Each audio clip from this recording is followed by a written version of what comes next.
welcome to this week's episode of Wide Angle. It's been a week since the government in Delhi announced a CSOPs in Kashmir. The former Chief Minister of Jammu and Kashmir, Farooq Abdullah, the tallest leader of the National Conference, now joining us on Wide Angle this week to talk about what this means. Mr. Abdullah, thank you first of all for being on Wide Angle. The CSOPs announced by the government last week, it's been about a week in effect now, and yet we've seen instances of violence in Shopian, in Jammu, as have been reported today. What do you think the prospects are going forward? What was the reason behind this? Will it be effective? You see, ceasefire was a very good idea. It has been done before in Vajpayee's time. But the advantage at that time was that even Pakistan joined that ceasefire. And thereby, those who are pro-Pakistan in the valley also had to go with this. Today, the difference is that whereas Government of India has announced ceasefire, it's a unilateral ceasefire which has not been accepted by Pakistan, nor has it been accepted by Hurriyat. So we are in a dilemma. Is it ceasefire? Or what are we going through? No doubt. According to the police report, the incidences of stone throwings have come down. That may also be because of Ramadan, month of giving. I can't really see much coming out of it unless Hurriyat and Pakistan are also taken into confidence. Unless they come into it. So speaking of that, in fact, in one of the newspapers today, I think it's the Hindu, there was a report that at a national security conference where top police officers have met with the Home Minister, they have advised him that there needs to be a channel of communication open to the Hurriyat. So is that something that... That is very good. I welcome it very much. We have always said... It's advice. I have always said, and my party has always said, please take everybody into confidence. If you want to solve the problem of Jammu and Kashmir, you must talk to everyone. We may not agree with many of their ideas, but at least something will be taken up and this situation that is boiling will come down. So the feedback is that even though the CSOPs has been announced and it was announced from Delhi, the idea came from the Chief Minister of Jammu and Kashmir, Mehbooba Mufti, who's in alliance with the BJP and has suffered a serious political backlash as a result of it as well, that this is some way of perhaps her trying to reclaim some legitimacy or credibility, as the case may be, that finally the government in Delhi is listening to its alliance partner. Do you think that this is a way out for her as well, out of the kind of perception battle that she's fighting? The point here is, it was not her announcement. It was that they called the political parties to a meeting in Kashmir, where the suggestion came up from the people itself also, that why not have ceasefire in Ramadan? And not only in Ramzan, because there was a talk that afterwards there is the Yatra, Amarnath Yatra. So that ceasefire may continue if it works.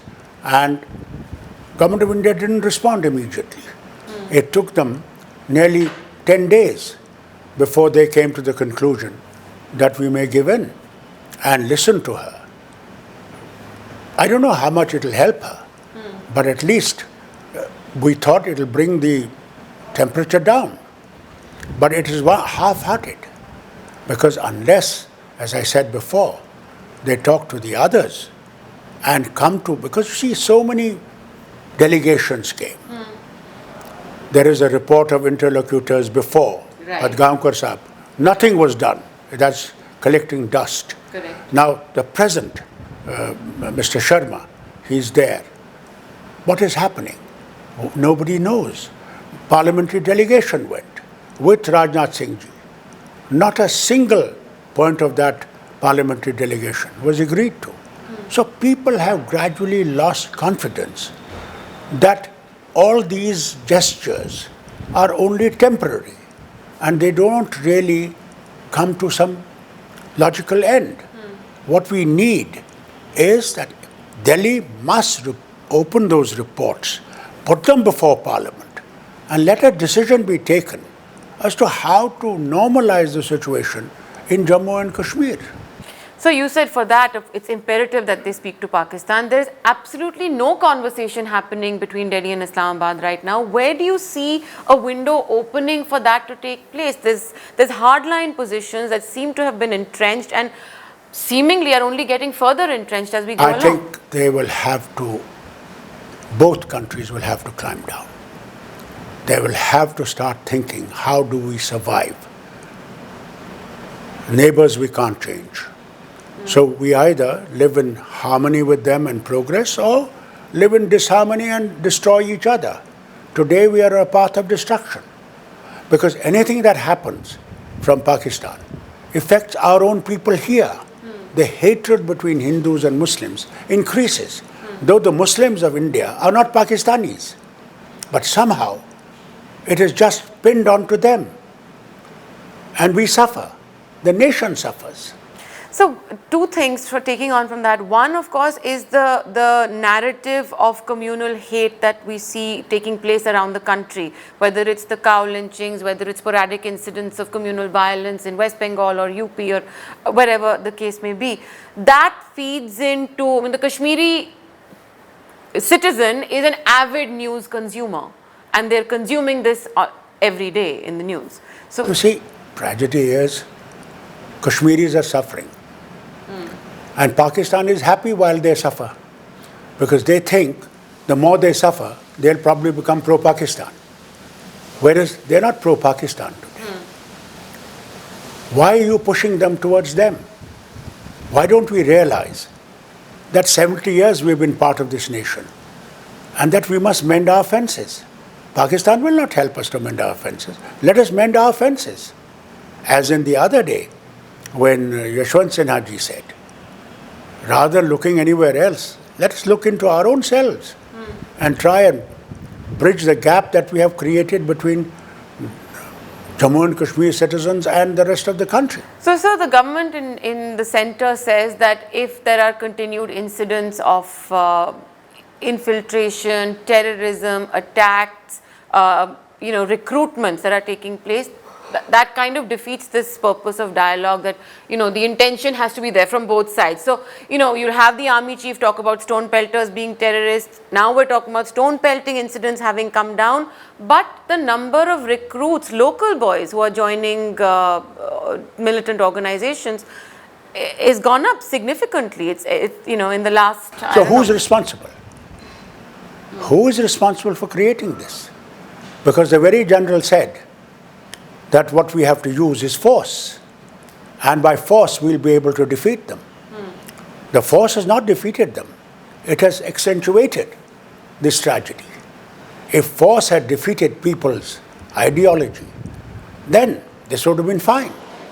But if you yourself say that more people and younger people and educated people are joining this thing, shows that force has defeated the very intention of winning people's hearts.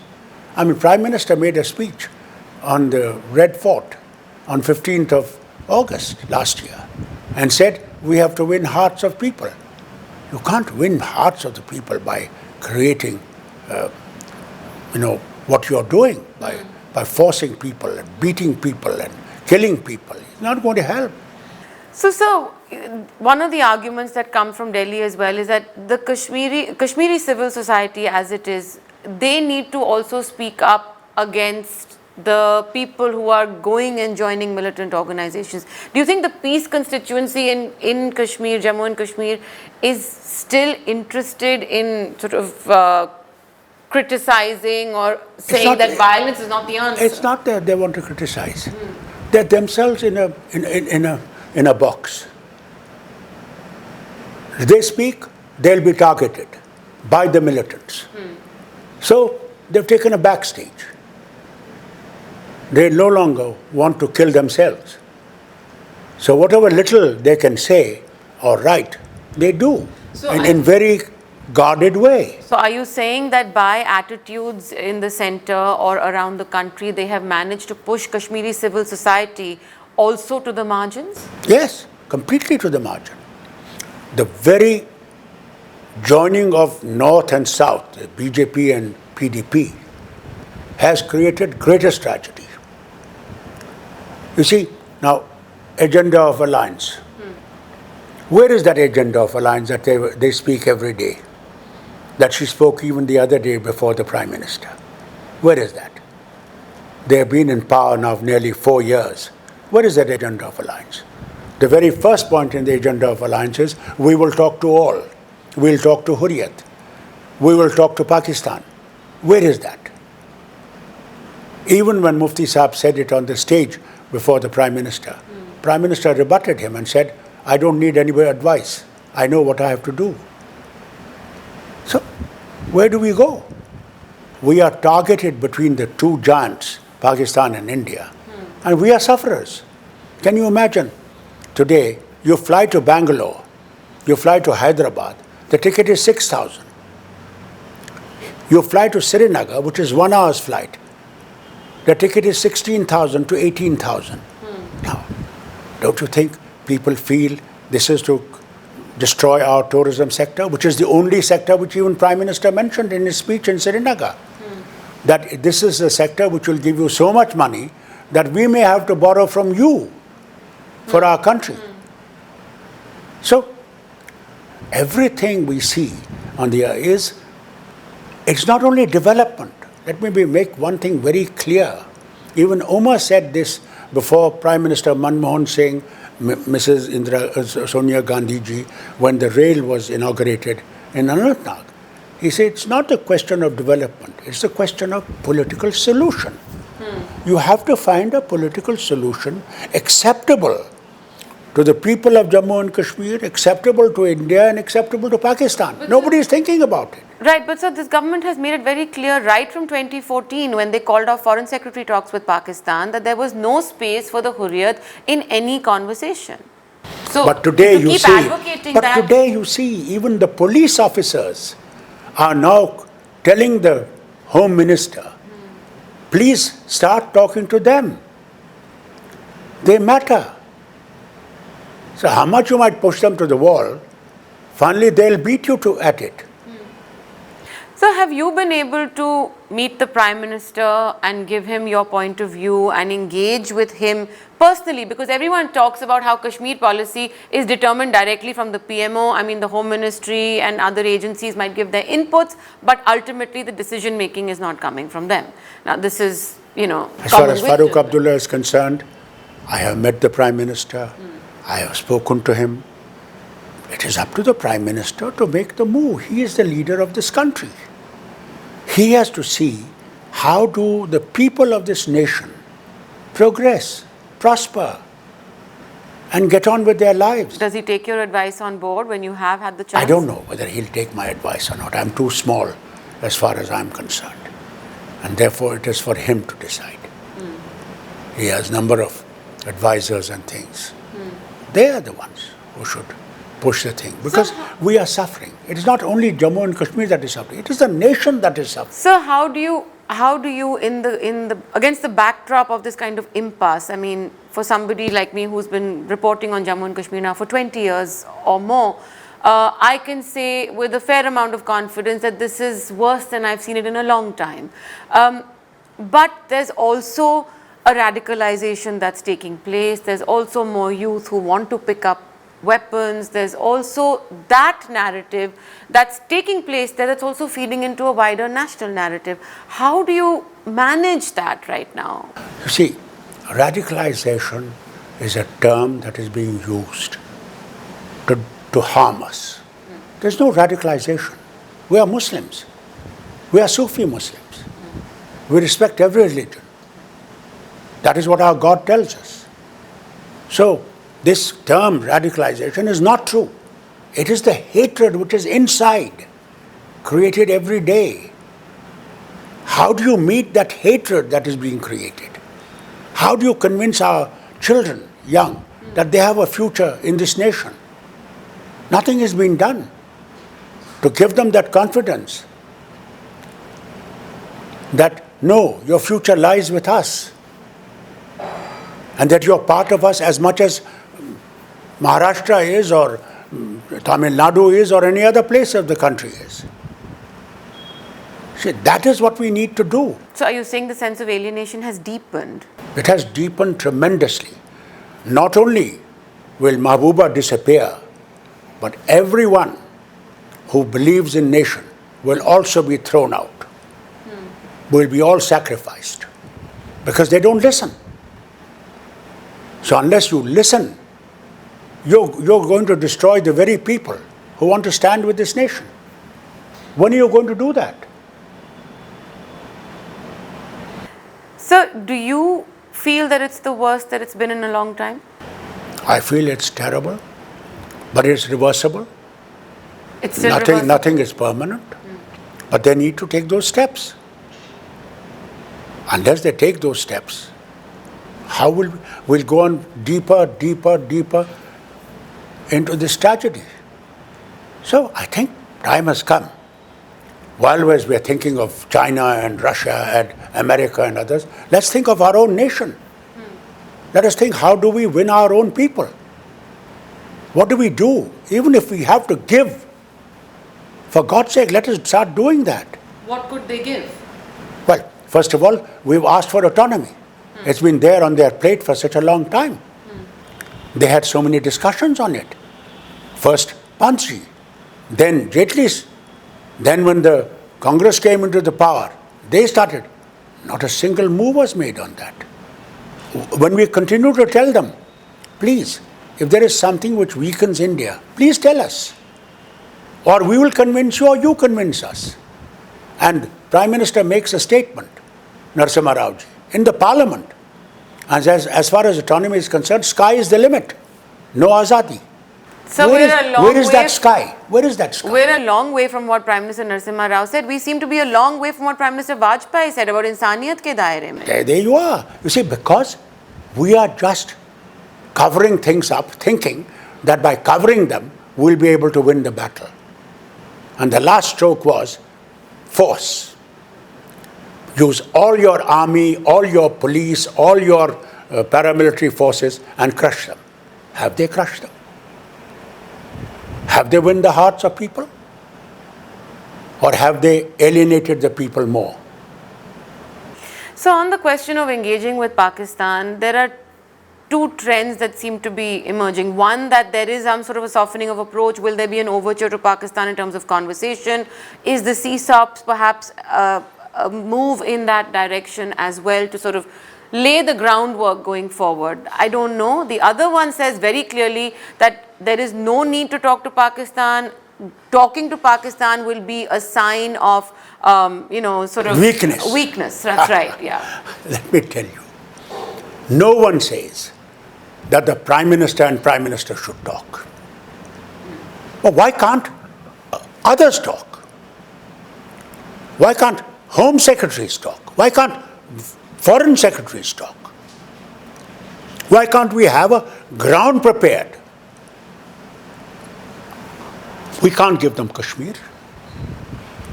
We can't take their Kashmir, and they can't take our Kashmir. So why can't we come to a situation of understanding each other? Because finally we are killing each other. If battle was the situation whereby we could solve this problem, we've had 4 battles. Nothing was solved. Rather, the line of control is still there. What we had won, we had to return. Haji Pir we have to return. Chambu we had to return. How many died? Today the general I was reading, who was the man who got Paramveer Chakra for Haji Pir at 97 has died. How he must be feeling when he was alive, that what we battled for, struggled and got, had to be handed over. So when will we realize that, look, either we live together or destroy each other? You make up your mind. So there's a long, or it could be long, it could be short, the spectrum between hope and hopelessness. Where are we? It's not a question of long or short. Time has come. Time does not wait for anyone. You either move in that direction or fall by the side. So he had such majority. Had Vajpayee this majority, he had 23 parties to handle. He has such huge majority. Yet he can't take that step. Well, he has. I mean, I feel sad about it. If I was in his chair, the first move I would make, not to Russia, not to America, not to China, but to this neighbor. And to every other neighbor, whether it's Sri Lanka, whether it's Maldives, whether it's Nepal, whether it's Bangladesh. First move I'd make to them that, look, we are together. We will die together or live together. That's why SAARC was made. Right, so but now you have a situation where Pakistan and Kashmir are no longer just an issue at national election levels, they are being brought up for state elections as well in order to drum up sentiment and drum up votes. Do you think that there is a global... You're wrong about it. When demonetization was done, they used the word that demonetization will stop stone throwers. Now there are not stone throwers, there are people with guns. So has demonetization really removed that?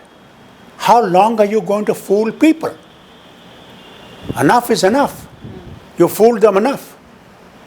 Now face the consequences with 19. Do you think that he as in the Prime Minister, or do you think that the government itself has sort of pursued this policy, if you can call it a policy, towards Kashmir, because there seems to be a global narrative saying there is no stomach for terrorism, there is no stomach for radicalization, and so we have the global ear for something like this. So let's just look at conflict management, not resolution. Does global air help Indian economy? How much is India spending on the defense of country? How much is India spending in Kashmir? How much? In billions. Would that money not be spent for welfare of the people, for the poor, for their roads, for their water schemes, for their power schemes, for their jobs? Would that not be done? America is not going to help you in that. Russia and China are not going to help you in that. Because to them, it doesn't make a damn difference. Because you'll buy equipment from them. So Indian money is going there in hard currency, not in rupees. You're buying jets, you're buying guns, you're buying tanks, you're buying ships. What for? Look at England today. How much of army have they got? How many planes have they got? Europe has calmed down, realizing that we have to live together. Why can't we? The intentions of Mrs. Gandhi, Indira Gandhi, when SAARC was made, was that we will live together and have a common economy. So do you think that the month, it's just a week into the CSOPs that have been announced, do you think that this month will see, are you hopeful that it will see some overtures from the other side as well I in response? hope so, to God. I pray and hope that everyone will see this a better path for tomorrow. People in Kashmir and people in the rest of the country want peace. Let us hope that that peace comes if this initiative was taken for whatever reason it was taken. Let us work for the strengthening of this peaceful issue of during Ramadan, of having unilateral ceasefire. And I hope and pray that Pakistan also joins this for better relationship. Let's start with better relationship before we get to other problems of the two countries. Right, Dr. Abdullah, thank you very much for speaking to us. Thanks a lot.